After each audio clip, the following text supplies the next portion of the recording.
আল্লাহ মাফি আল্লাহ শাফি এটা বলে ওষুধ খাওয়া জায়েজ আছে কিনা, নামাজে একামত দেওয়া জরুরি কিনা, ইউটিউব চ্যানেলে স্বপ্নে সহবাস করতে দেখলে গুনাহ হবে কিনা, মাগরিবের সময় ঘুমিয়ে বা শুয়ে থাকা বা খাওয়ার বিধান সম্পর্কে জানতে চাই, আমার ছেলের রোগ মুক্তির জন্য আমি কি দোয়া করব, গরুর গোবর কি নাপাক, মৃত ব্যক্তির উদ্দেশ্যে মসজিদে মিষ্টি দিলে কি কোনো সওয়াব হবে, নবজাতকের বমি কাপড়ে লাগলে নামাজ হবে কিনা, বিয়ের ক্ষেত্রে ছেলে বা মেয়ের ছবি দেখা যাবে কিনা, নামাজের প্রথম রাকাতে আউযুবিল্লাহ বিসমিল্লাহ সহ সূরা পাঠ করে প্রথম রাকাত শেষ করলাম, দ্বিতীয় রাকাত কি পুনরায় আউযুবিল্লাহ পাঠ করতে হবে না বিসমিল্লাহ পাঠ করলেই হবে, খাটের উপর দাঁড়িয়ে নামাজ পড়া যাবে কিনা, স্ত্রীকে গর্ভবতী অবস্থায় সহবাস করা যাবে কিনা, কোন কাজ করলে পরিবারে অশান্তি দূর হবে ও আর্থিক সচ্ছলতা ফিরবে, লোকমুখে শুনেছি জীবদ্দশায় 1 কেজি সুরমা লাগালে সে জান্নাতি, এটা কি সঠিক? মোবাইলে ইমার্জেন্সি টাকা খরচ করে টাকা না দিয়ে মারা গেলে ক্ষমা হবে কি? মৃত ব্যক্তির সামনে আগরবাতি জ্বালানো যাবে কিনা, নামাজে সানা পড়তে ভুলে গেলে নামাজ হবে কিনা।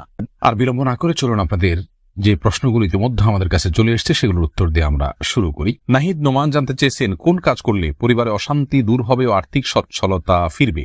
ভাই নাহিদ, এর জন্য আপনাকে আমি পরামর্শ দেব দুটি কাজ সবচেয়ে গুরুত্বের সাথে করার, এক হলো দুরূদ শরীফ আর একটা হলো ইস্তেগফার। এই দুটি জিনিস আপনি বেশি বেশি করে পাঠ করবেন। রাসূল আকরাম সাল্লাল্লাহু আলাইহি ওয়াসাল্লামের হাদিস থেকে বোঝা যায় দুরূদ এটা বেশি বেশি করে পাঠ করলে মানুষের বিপদ আপদ দূর হয়, পেরেশানি থেকে আল্লাহ তাআলা মুক্তি নসিব করেন। ইস্তেগফার ক্ষেত্রে আল্লাহ তাআলা বলেছেন সূরা নূহের মধ্যে ফাকুলতু আস্তাগফিরু রাব্বাকুম ইন্নাহু কানা গাফফারা ইউরসিলিস সামা আলাইকুম মিদরারা ওয়া ইউমদিদুকুম বিআমওয়ালিন ওয়া বানিন ওয়া ইয়াজআল লাকুম জান্নাতিন ওয়া ইয়াজআল লাকুম আনহারা।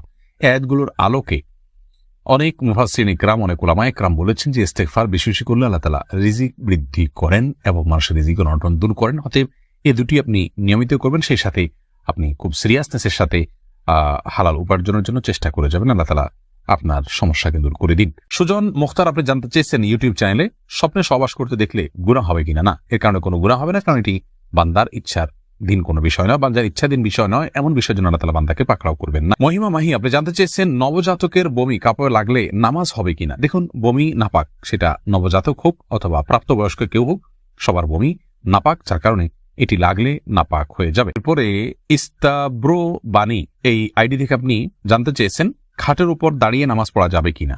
যাবে, কোনো অসুবিধা নেই। আপনি খাট হোক আর ভূমি হোক, ফ্লোর হোক, যে কোনো জায়গায় দাঁড়িয়ে সালাত আদায় করতে পারবেন। আপনি স্বাভাবিকভাবে যদি সালাত আদায় করতে অসুবিধা না হয় তাহলে সেক্ষেত্রে কোনো অসুবিধা নেই। হ্যাঁ, কোনো খাটের উপরে দেখা যায় যে ম্যাট্রেস বা ফোম থাকার কারণে অনেক দূর ডেবে যায়, যার কারণে রুকু সিজদায় তিনি ব্যালেন্স রাখতে পারেন না এবং সুন্দরভাবে সালাত আদায় করতে পারেন না, সিজদা সঠিকভাবে করতে পারেন না। এরকম যদি হয় তাহলে সেক্ষেত্রে তার জন্য খাটে দাঁড়িয়ে সালাত আদায় করা উচিত হবে না, এটা কমপক্ষে মাকরুহ হবে, অপছন্দনীয় হবে, তবে সালাত হয়ে যাবে।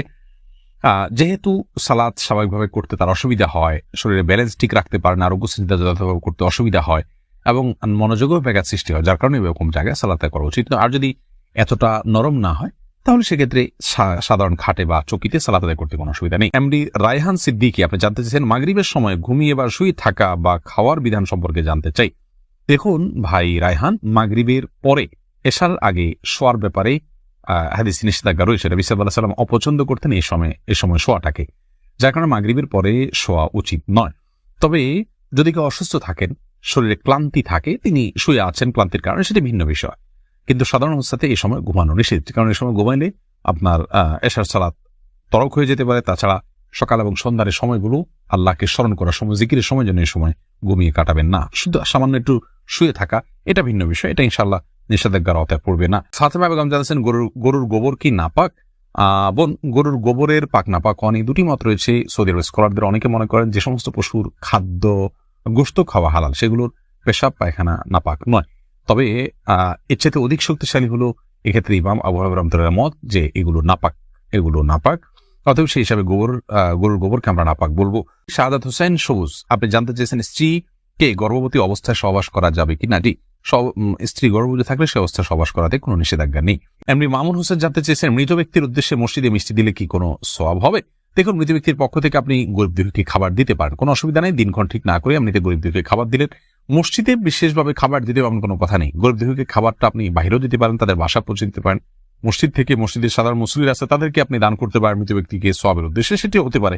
কিন্তু এটিকে আমাদের দেশে যেরকম সিস্টেম বানিয়ে নিয়েছে এমন মানুষ, যে কেউ মারা গেলে মসজিদে মিষ্টি পাঠানো, জিলাপি পাঠানো, মুসল্লিদেরকে খাওয়ানোর জন্য, এরকম কোনো নির্দেশ, আলাদা পার্টিকুলার নির্দেশ ইসলামে দেওয়া হয়নি। তবে হ্যাঁ, গরিবের মৃত ব্যক্তির পক্ষ থেকে আমরা সাদাকা করতে পারি, তারই অংশ হিসাবে খাদ্য দান হতে পারে।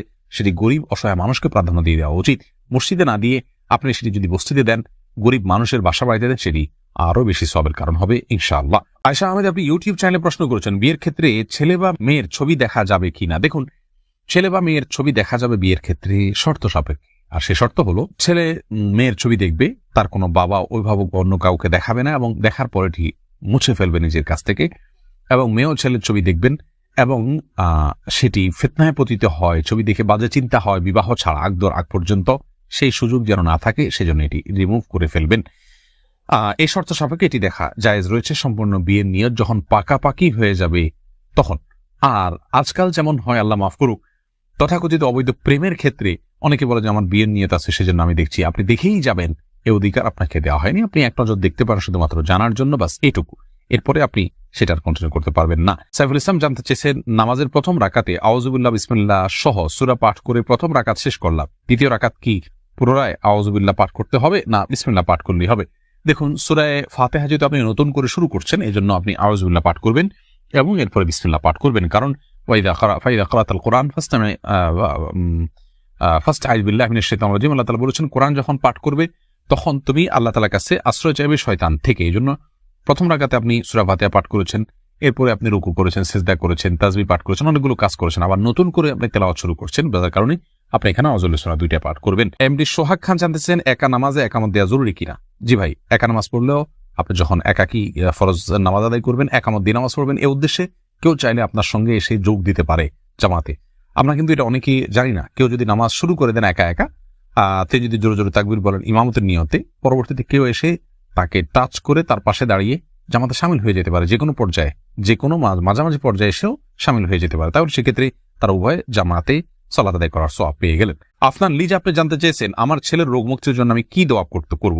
আপনি মা হিসাবে তার জন্য আল্লাহর কাছে সাধারণভাবে দোয়া করবেন, দোয়া কবুলের জায়গাগুলোতে, সময়গুলোতে দোয়া করবেন, ইস্তিগফার, দুরুদ এবং দোয়া ইউনুস, লা ইলাহা ইল্লা আনতা সুবহানাকা ইন্নী কুনতু মিনাজ জালিমিন এবং ইয়া যাল জালালি ওয়াল ইকরাম, এগুলো পাঠ করে এবং আল্লাহর নাম ডেকে ডেকে, এটা ইসমে আজম আল্লাহ, হে আল্লাহ, এভাবে ডেকে ডেকে আল্লাহর কৃতজ্ঞতা স্বীকার করে আল্লাহর কাছে দোয়া করবেন। ইনশাআল্লাহ আপনি কায়মন অবাক্কায় দোয়া করলে মায়ের দোয়া সন্তানের জন্য আল্লাহ তাআলা কবুল করবেন। যদি আপনার দোয়া আপনি কবুল হতে না দেখেন তাহলে বিচলিত হবেন না, সবর করবেন, আল্লাহ তাআলা সেখানে আপনার জন্য কোনো কল্যাণ অবশ্যই নিহিত রেখেছেন। এরপরে মোহাম্মদ শাহিন আলম জানতেছেন, আল্লাহ মাফি আল্লাহ শাফি, এটা বলে ওষুধ খাওয়া জায়েজ আছে কিনা। এটা বলাতে তোমার অসুবিধার কিছু নেই, তো বিসমিল্লাহ বলে পান করলে যথেষ্ট।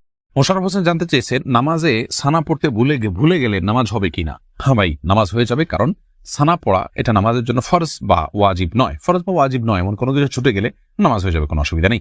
এমডি শাফি জানতেছেন, মোবাইলে ইমার্জেন্সি টাকা খরচ করে টাকা না দিয়ে মারা গেলে ক্ষমা হবে কি।